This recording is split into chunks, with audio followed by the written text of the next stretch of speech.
Thank you very much for coming. I work for a company called 1060 Research. Just to give you a brief introduction about myself and what we do. 1060 Research was spun out of Hewlett Packard Labs in Bristol about 2002 and has its roots in a project at HP Labs that was called Dexter, where we researched. I wasn't part of the research project, I joined later, but originally at HP Labs we were researching reasons and causes of why software is brittle and breaks down. So this leads us to the topic of resource adaptive systems. And how do we get to this today? In my talk you will see I put this in the context of an announcement that DARPA put out in April of this year. DARPA is the organization that originally gave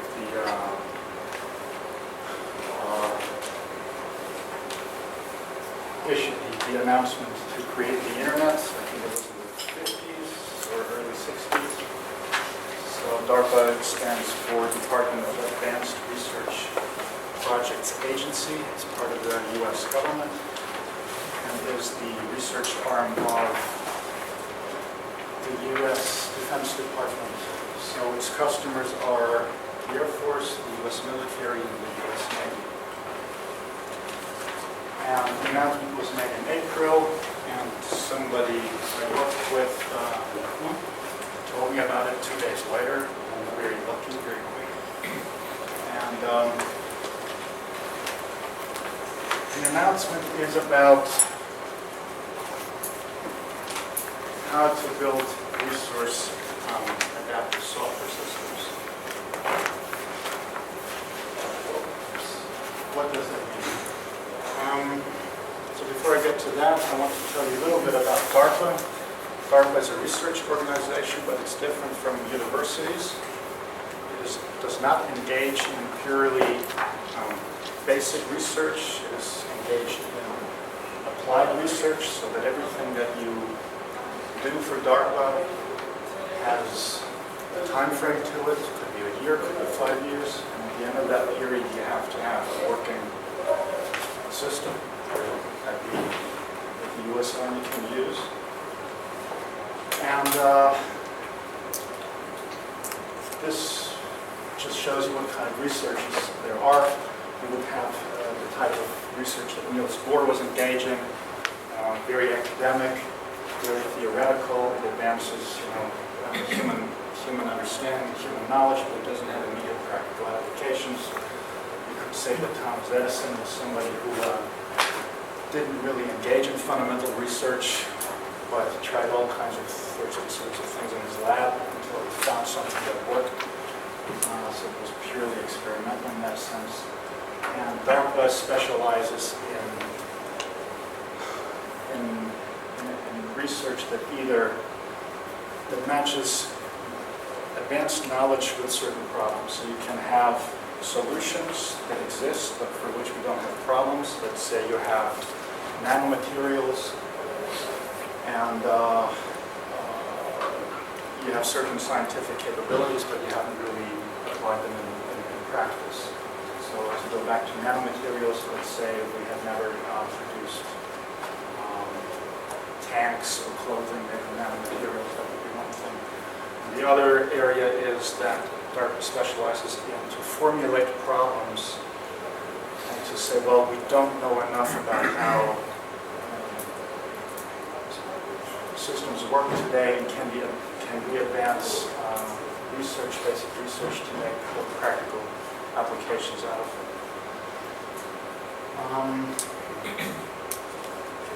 So in this, having said this, the problem that DARPA stated for the team of the BRASS project was that this is the following statement, and I think it's quite profound.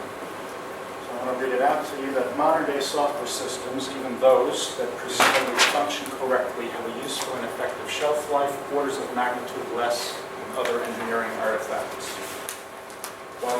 application lifetime typically cannot be predicted with any degree of accuracy. It is likely to be strongly inversely correlated with the rate and magnitude of change in the ecosystem in which it executes.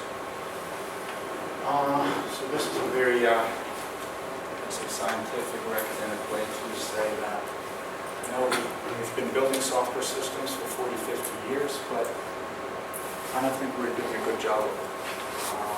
Can we build software systems that work much, much better? So what's this really about? If you build something, a software system, you have a programmer who has an understanding of the application, and he may work on it for 6 months, a year, and he may move on to another project. But then the next person who comes in tries to understand the code base that his predecessor has developed. It's very difficult to understand.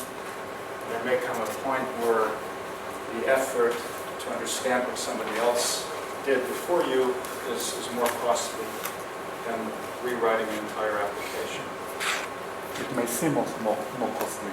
Sometimes it just seems more costly to understand. Many times you just throw away your whole system and find out it was... Right. So while it is very difficult to predict, you know, how long your system will last, will it last 1 year, 5 years?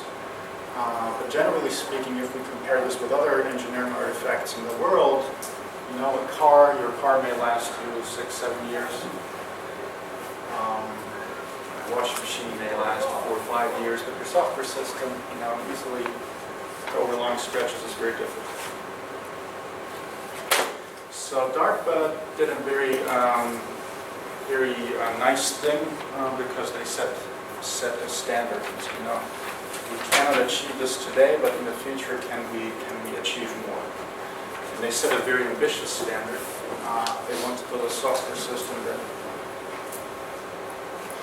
works nicely for about 100 years. So I don't know whether we'll ever get there. It's very ambitious, but I can tell you that from the experience that we've had at our company, 25 years is a good target. Why? Because the web has been around for 25 years. It's a system that nobody ever rebooted. You never had to scrap the web and build a new one, throw it out. And so we can say if our model is the web, then 25 years is good. But 100 years, you will face not only technical issues, you will also deal with issues of human communication. You know, when we're talking about 2, 3, 4 generations of engineers working in the same system, so there will be generational succession issues as well. So not all of this deals with technology.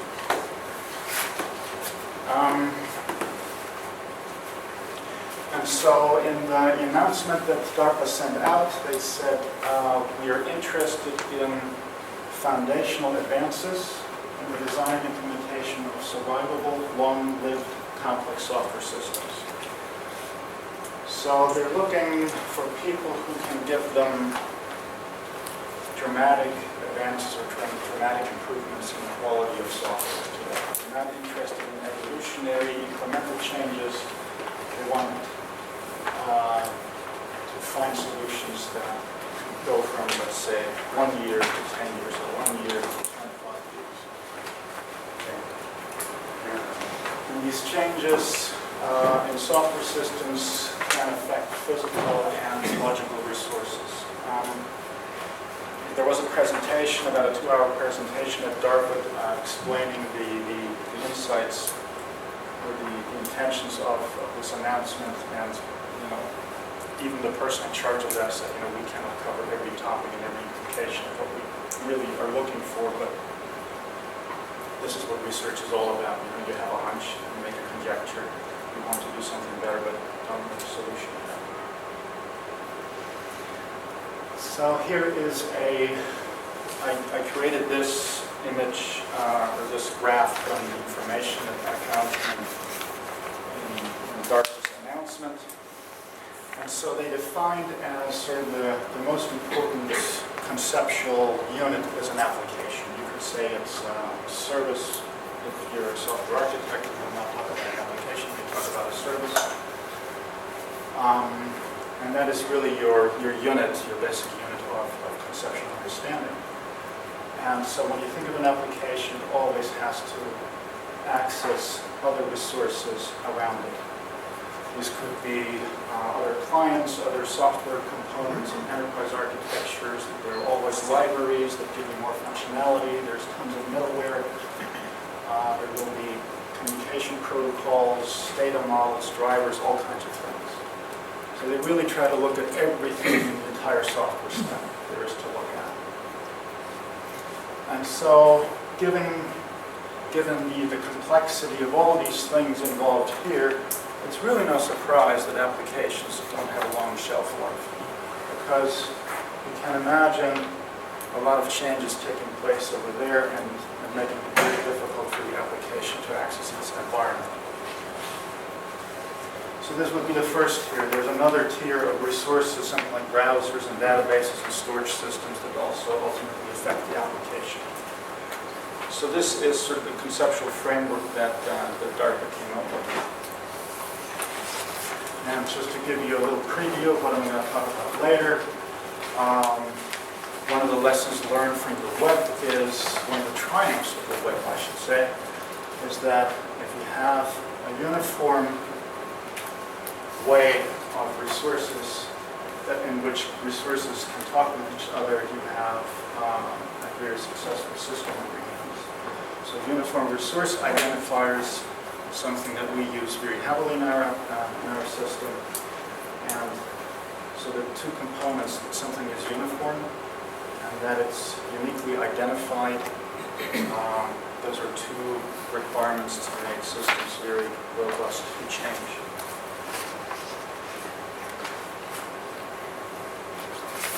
Just to summarize, the source of all your problems, also known as the bad guy up here, is sort of the communication of the application and its operating environment. And so this was DARPA's announcement and the language that they used, and I tried to put this in context of what other things that are going on today in software development. Yes? Was hardware deliberately put out of the scope? Because I didn't see it in the last slide.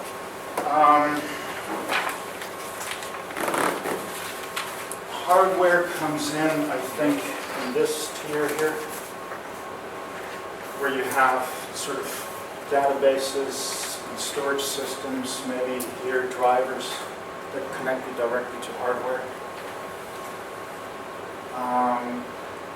But the discussion was really about the entire software stack. You could say, from bytecode all the way to high-level languages. What are all the things going on here? And there's so many opportunities and great things. And how can we ever get a hold of this? How can we ever make things better?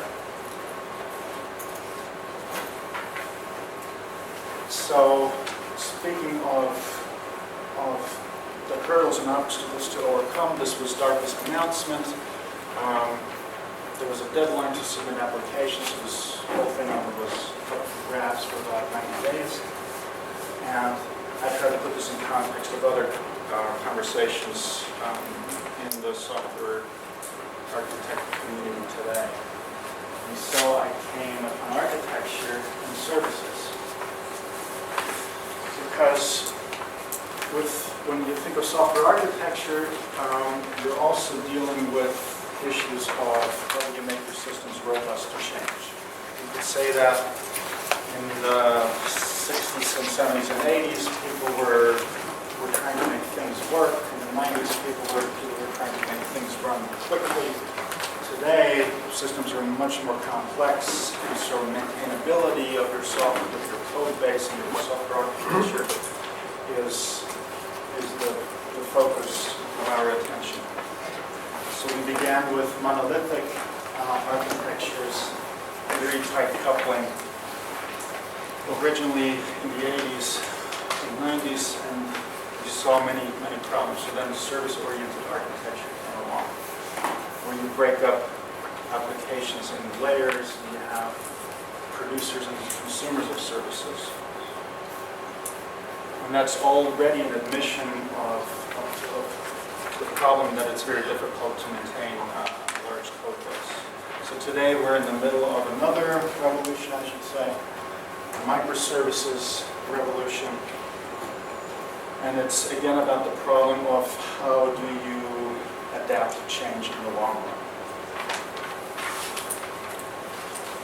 Now, we've been discussing this inside the company, and I try to come up with a slide that simply illustrates two problems of the service architecture evolution. You have the monolith here, and you can say the blue line here is your potential interface surface.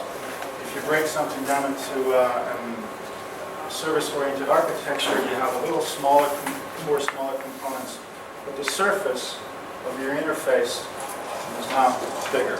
Number 6. And when you deal with microservices, the potential surface of your contract definitions and interface descriptions will be even bigger.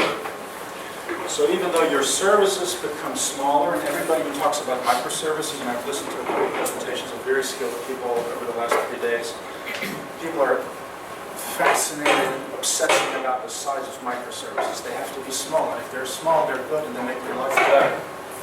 What people don't understand is, well, your services get smaller, but potentially your interface description blows up. And that has a lot of consequences in how you manage your services in the future.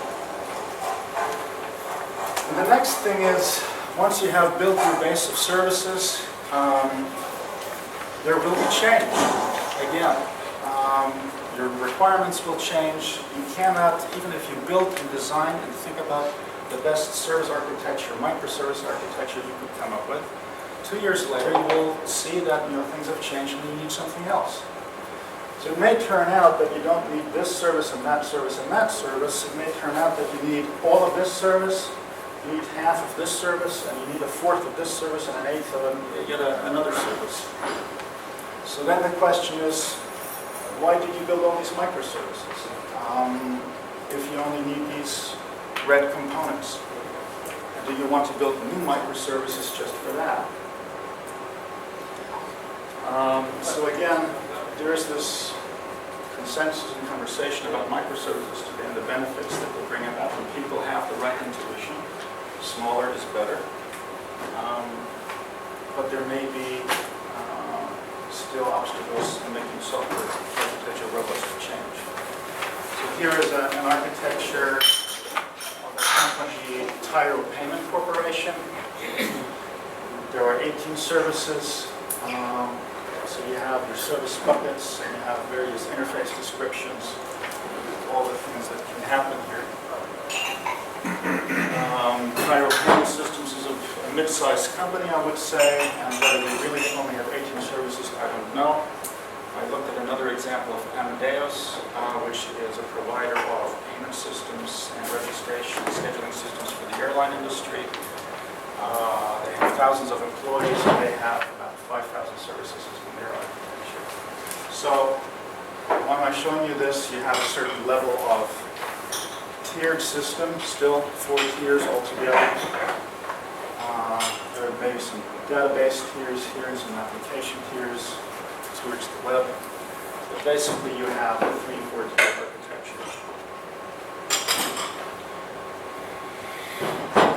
Okay. So I'm now starting to talk a little bit about resource orientation. In 1016 we found out that talking about services is a good idea, but it may be more important to talk about resources and to understand what resources really are.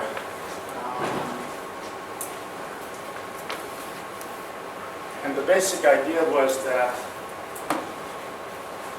at HFE Labs is you have 2 worlds that we live in today. One is the world of software, and the other world is the world of the web, World Wide Web. These are 2 systems, or actually two computing models. And while software breaks and has a short shelf life, the web, as we know it, has a shelf life of 25 years, and there's now it went from 1 web page to 60 trillion web pages today. It never broke.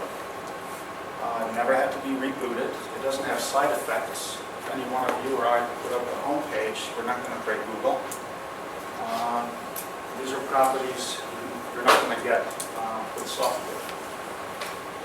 So what we tried to do is, we said, okay, if the web works so well, can we build a software system that works exactly like the web? And we tried to build a machine that is a miniature version of the World Wide Web. And it's a general purpose computing machine where you can do all kinds of calculations. Not as you do it in software, but as you do it on the web. We call this a resource engine, and the details I want to spare you. It sits on an operating architecture and kernel architecture. There's two major design influences, REST and Unix. And all I want to show about the product. It's not really, it's only 20 megabyte in downloads. If you look at IBM WebSphere, you will not get away with under 2 gigabytes of downloads. It's a very small, readable, lightweight system. Anyway, so here's my transition. I showed you this. We have a 3-4 tier architecture with conventional software and microservice architectures. And we can build in our system similar architectures with 4 tiers, 3 tiers. We have resources, we call them endpoints or microservices in our architecture. And we can also build these kinds of systems. This is the same part that I showed you here. Is in the red box here. So when you look at this, we've been able to build systems of vastly greater complexity just from uniform resources than from conventional software. So here you have a 3-tier, 4-tier architecture. You can go out 20, 30, sometimes 40 tiers. Now the crucial point here is you can build such a complex architecture without incurring exponential growth in contract descriptions, interface descriptions. And why is that? Because we have a uniform interface. We use uniform resources to tie these components together.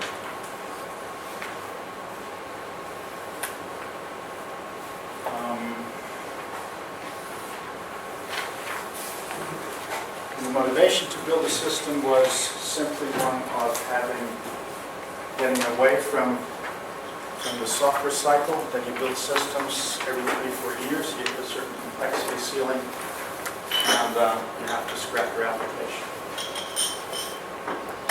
And try to increase the shelf life of your system. So I said to you, there's 2 worlds we live in, and we know it, but we're not really always explicitly aware of it.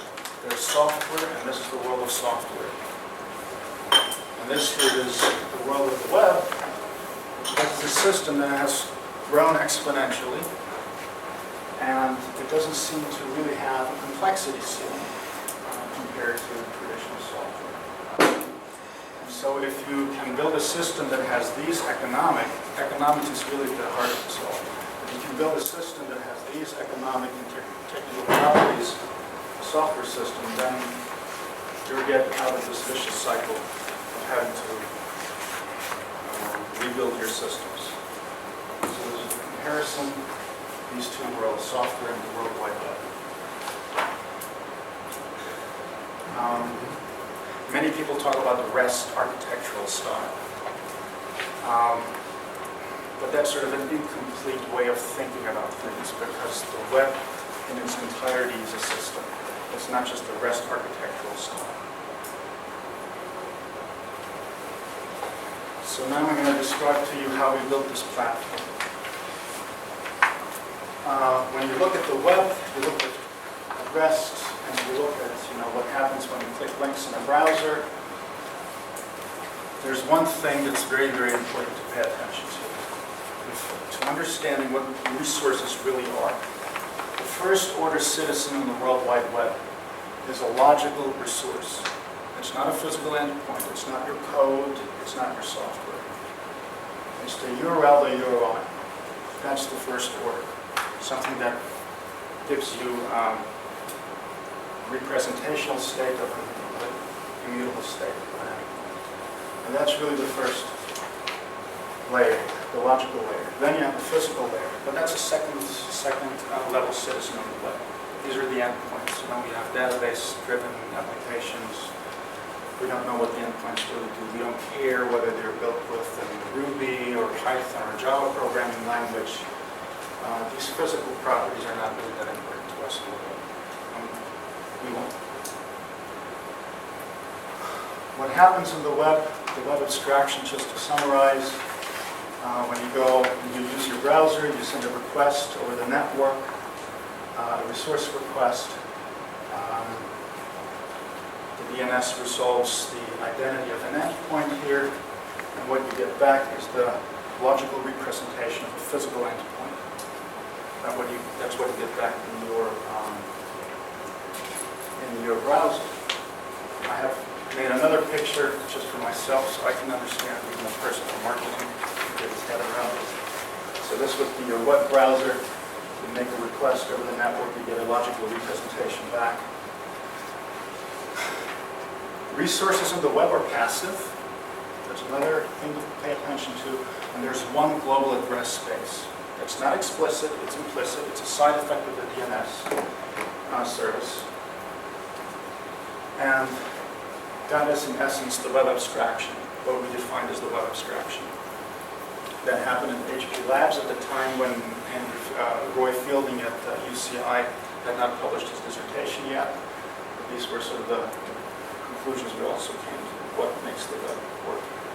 So now you have the web abstraction. The question is, how do you turn this into a general purpose computing machine? We keep some basic elements of the web, the resources, identifiers, address spaces, resolution endpoints. We keep that, and then we go beyond. In our software system, technically speaking, there's no such thing as code. There are only uniform resources. That could be instructions, information, and the results of computations. They're all uniform resources. And the system itself is built from uniform resources. We have unique identifiers. That's another important property. And the uniform resources are not just passive. You're not just making a request over the network and you get something back. You can also make these resources active. We submitted an IETF draft several years ago about active URIs. It didn't really make sense in the context of the larger part of the World Wide Web, but we have used active resources inside our machine ever since.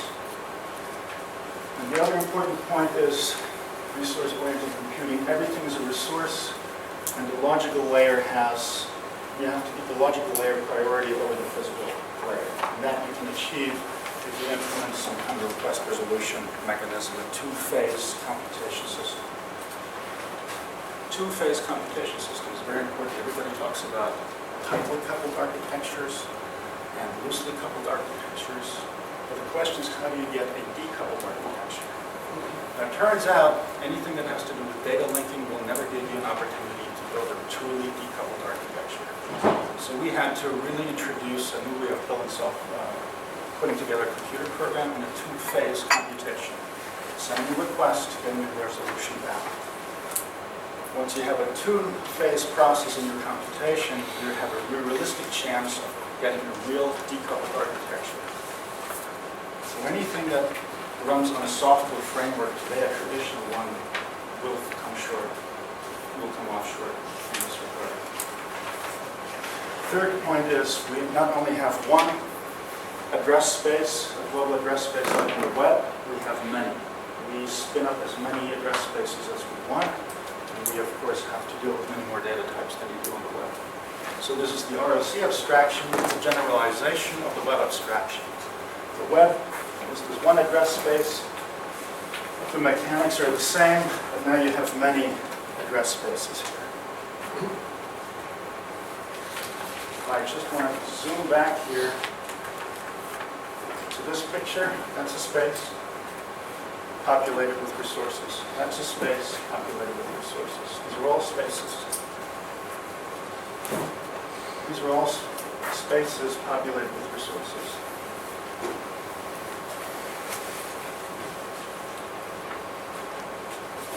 What is the need for multiple spaces? What's The motivation behind spaces. Excellent question. It gives you an operational context for your resource. You can have resources put together, lumped together in a space, and when you have the ability to program the request resolution mechanism, the mapping mechanism, you can say, well, I give you permission to ask for requests, but I do not give you permission to make your own requests. And the reason you want to do this is for security purposes, for example, right? You can go and make a request to this resource, and you can return me, let's say, a data table from some kind of a database, but you do not have permission to make your own sub-request into another space and ask for something else, because then you have something like code injection, something you can tamper with your application. And that's something you generally don't get with object-oriented programming, because there you have one global address space. It's all, you operate in one plane. And so what are the difference here? This is not something you get on the web, an active uniform resource.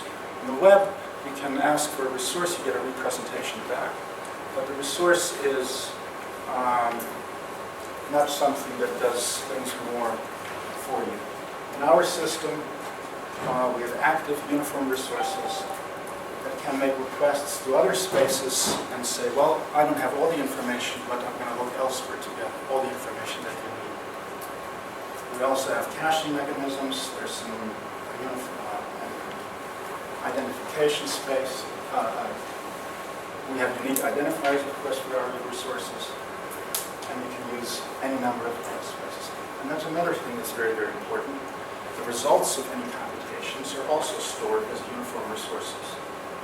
Now think of a calculation like 1 and 1 is 2. The most basic calculation you can come up with. 1 and 1 is 2. Every digit or every argument in your function itself has a physical property. It is really a uniform resource. That makes it fully recursive. And that has enormous implications for performance. I'll talk about that in a little bit. Okay, so we have 3 kinds of resources rather than just one. And I want to give you some examples of what these active resources look like. I just want to check the time. This is what our resource scheme looks like inside our box. We wanted to go with R. It's not possible because Windows is going to turn it into a drive. You couldn't have a resource that way. And so I didn't want to take chances in doing a live demo here, so I put everything in my presentation. But if I try to resolve that request, this is the result I get. Hello there, most basic example there is. And then our active URI scheme is based on the assumption, just think of it as a functional programming language, and the argument of your function is a uniform resource. So this is one of the problems we have to solve to put the system together. And the ability that gives you is, you have a scheme, it's active colon, active resource. I specify the resource I want to transform. This is what I want to do to that resource, so I turn it into all uppercase. So this is the syntax for an active URI. It doesn't not only work for resources inside the system, it works just as well for resources outside of the system. Google, for example. So I'll give you an example of that. We have data here. It's a data table, and we want to transform it give it 3 different colors. It's basically functional argument here. And I can do this with resources that come out of my system. This is our software box resolution, res and res. Or it could be a mix of res inside my box and something from the web. So this is in some ways not new. We've seen this all as mashups on the web, mashup applications, but now we do it inside our system.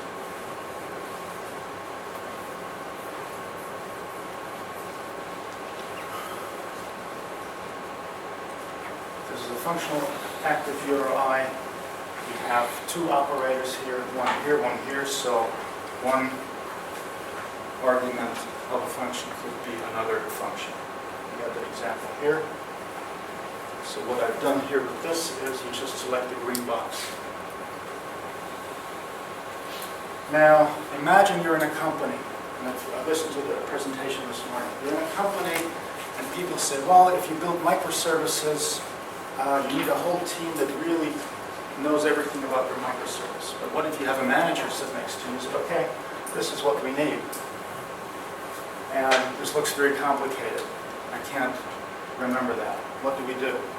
Well, we just create another resource, and we call all of this green box. The next time I call it up, the developer only has to put in a green box, and so you get an evolvable architecture. So the architectural components are resources and spaces.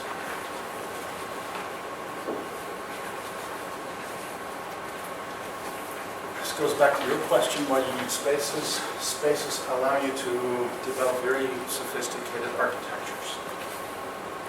You can have a space that imports information from another space, sort of on the same level. You can have a space that's a superspace, where you make a request to another space, but then you don't know where it ends up. And that space makes another request to multiple sources. Another security feature, for example. We can separate out several language runtimes. Our machine you can use with Python, you can use it with Ruby, with JavaScript, with Java, with Ruby. It runs in several languages. And that's the nice thing. I think up until now, I would say that software was lifting the age of the developer. And with systems like this, I believe software will start a new era, of the architect, not of the coder anymore. Because in many parts of corporations today, developers have the last word in what they do. You mentioned that Yes. each result of calculation is also create a resource which Correct. is stored somewhere. So the green box is stored somewhere. I can retrieve it later. Yes? And it's fully automated. I'll show you graphically.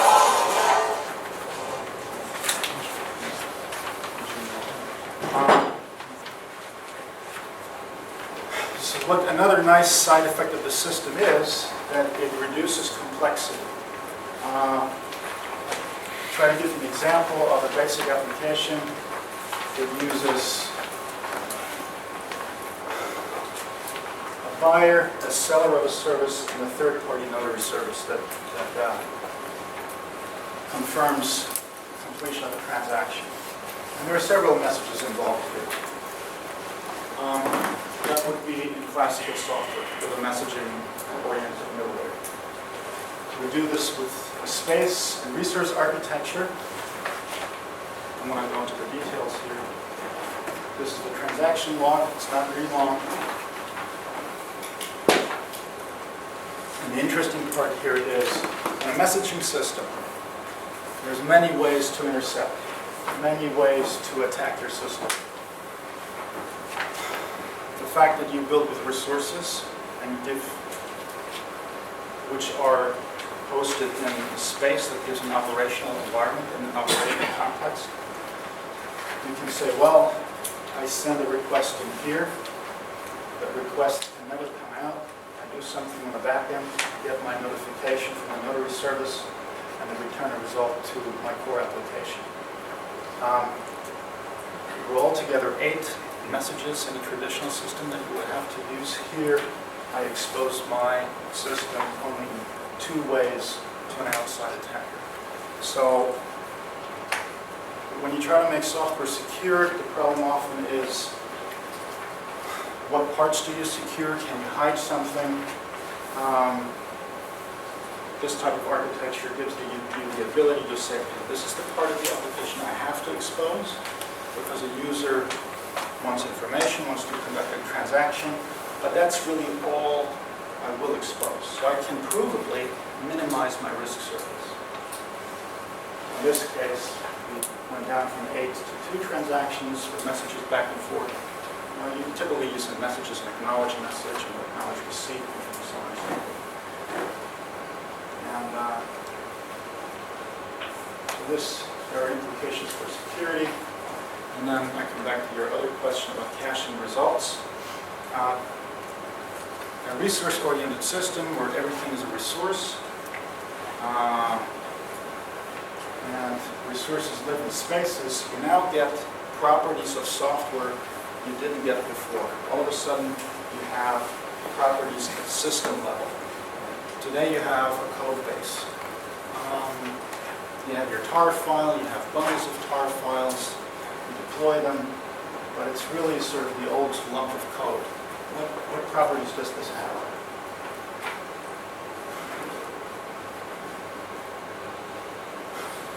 This is not a graph, this is a real live running system. It's running on my laptop right now. And so what a resource-oriented system allows you to do is to capture the entire system state. And going back to your question about caching results of computations, the dark spots is where there's a lot of activity, and there's a heavy load on the system, and there's a lot of caching going on. And you have other parts of the system where there's less caching going on. The white parts, there's no caching. So it would be very difficult for a developer to find out what are all the parts in my system where I can cache something, where I can save computational expense. You may guess here at the front end you want to do some caching. Maybe this is something here at the back end with my database. I have to do some lookups. I can do caching there. So there's things you can guess, other things you cannot guess. Now the important thing is here, this graph is, there are more colored areas than there are white areas. There is more reusable cacheable state in your architecture than you can think of.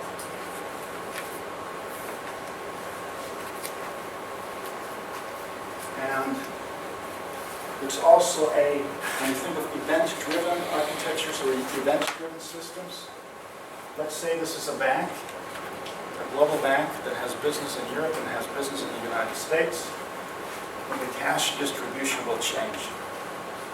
If you do more business in the morning in Europe and then you do more business in the evening, the coloration of this map will change. So it's actually a system that mimics the real state of the world. When you go from a practical point of view, you can click on any one of these resources here. What do you get? You can do a video of everything that happens in your system. You start recording, and all the requests being issued in there are being logged. It gives you enormous information about the system. So I've done this here. I've clicked around in the system, and I stopped. And then I get all the response times of my requests in the system. So if you think of e-commerce sites that are built from 18 different solutions, it's very difficult to get response times and performance down to milliseconds in certain parts. In a resource-oriented system, all of this state becomes transparent. All of it becomes visible to you. And then if you want to look at what happens in an individual request, you can get the entire log. I've listened to a presentation about microservices this morning, and there was a discussion of, how do you log this? How do you log the communication between two microservices? It's not so easy. So performance, originally the two core designers of the system thought, okay, we want to build a system that has a much longer shelf life. But being engineers, we understand there will be a trade-off. You know, this is, you would think, totally over-engineered. Why would anybody bother engineering something to such detail? Something's going to go. And, you know, they thought performance must suffer. It will not work. It turns out performance is actually pretty good. It's sometimes actually spectacular. And the reason for that is the way you handle concurrency in a system that's made from resources rather than from traditional code is that the kernel takes care of load balancing between the resources. So when you build your architecture and you distribute it over several cores, the operating system handles all the load balancing between the cores. So you can see we did a test here. We had some long-running requests on 8 of them on 8 cores. So you get linear concurrency up to 8 cores, 4 real ones, 4 virtual ones. And then you can see that as soon as you send out more requests into the system, you only have 8 cores available. Your throughput stays the same, CPU utilization stays the same, but your response times get longer and longer.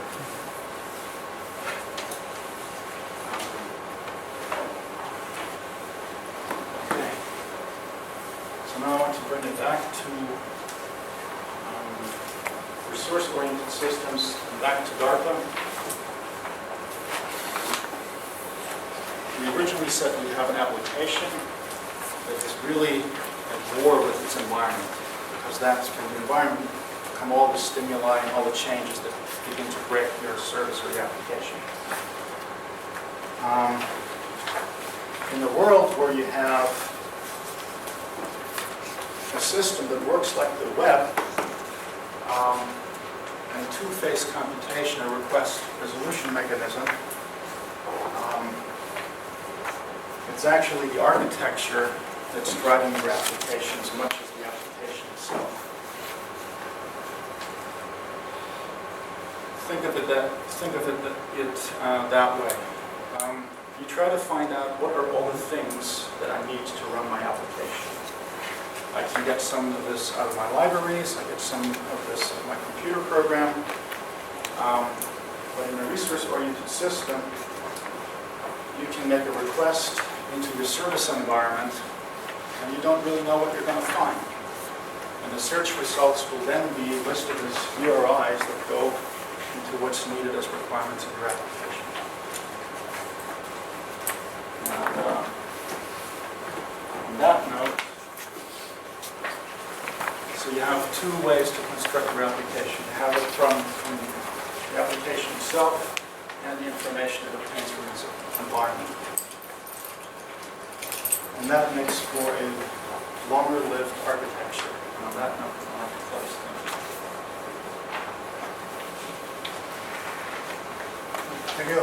Any questions?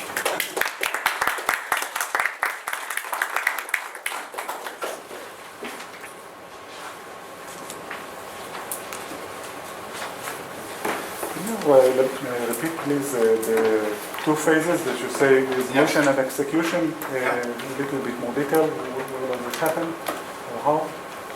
How does it happen? When you send a request and you use the DNS service on the web, you're basically mapping a set of a request to a set of a resource. And so in our system, we also have a mapping grammar where you can, the requests are more sophisticated than on the web, but it's basically a mapping mechanism. And the interesting thing that we realized is that what is it we do most of the time when we go on the web? We ask for information, and we try to find out where to find it. We don't necessarily compute something or execute code on the web.